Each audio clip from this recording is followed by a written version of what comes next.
जिन अंग्रेजों ने 200 साल तक भारत पर हुकूमत की, आज वही पूछ रहे हैं ये कैसे किया। भारत का दुनिया पे राज करने का वक्त आ रहा है नजदीक। 75 साल पहले जब देश आजाद हुआ था, तब अंग्रेजों ने सपने भी नहीं सोचा होगा कि उनका ये गुलाम देश उनको पीछे छोड़कर आगे बढ़ जाएगा। लगता है कि वो वक्त दूर नहीं है कि भारत से चुराया हुआ कोहिनूर इनको भारत को ही वापस बेचना पड़ेगा, क्योंकि इनको अपनी अर्थव्यवस्था बचाने के लिए इससे अच्छा कोई रास्ता नहीं मिलेगा। जल्दी पूरे यूके में भूखमरी छाने वाली है और क्या पता इनको भी भारत के आगे हाथ फैलाने पड़े।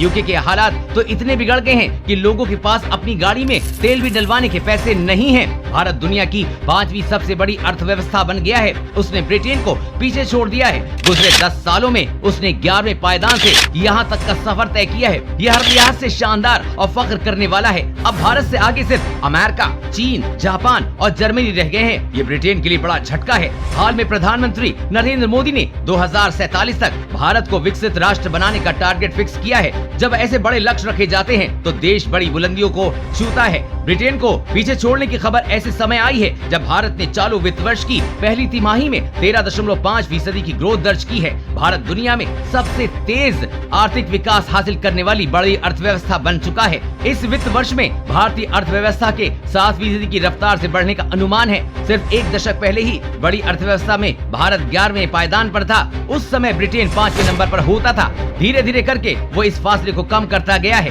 अंग्रेजों की तरह भारत ने दूसरों को लूट कर नहीं, बल्कि मेहनत और कौशल के दम पर हर मील के पत्थर को पार किया है। 2021 के अंतिम 3 महीनों में भारत ने ब्रिटेन को शिकस्त दे दी है। पहली तिमाही यानी कि मार्च आने तक उसने इस बढ़त का फासला और बढ़ा लिया है। अंतर्राष्ट्रीय मुद्रा कोष के आंकड़ों के अनुसार ये कैलकुलेशन अमेरिकी डॉलर पर आधारित है।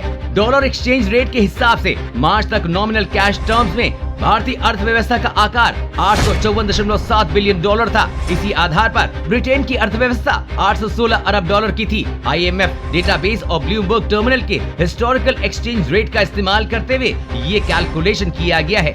IMF के अनुसार भी दिखा रहे थे कि इस साल ब्रिटेन भारत से पिछड़ने वाला है। ब्रिटेन पर मुसीबतों के पहाड़ टूटे हुए हैं। ये भीषण महंगाई का सामना कर रहा है। 4 दशक से पहली बार वो महंगाई की सबसे तेज रफ्तार से 2.4 है। ग्रोथ भी सुस्त है। दूसरी तिमाही में ब्रिटेन की GDP सिर्फ 1% बढ़ी है। उसमें भी अगर महंगाई को एडजस्ट कर दें तो ये बढ़ने के बजाय 0.1% सिकुड़ी है।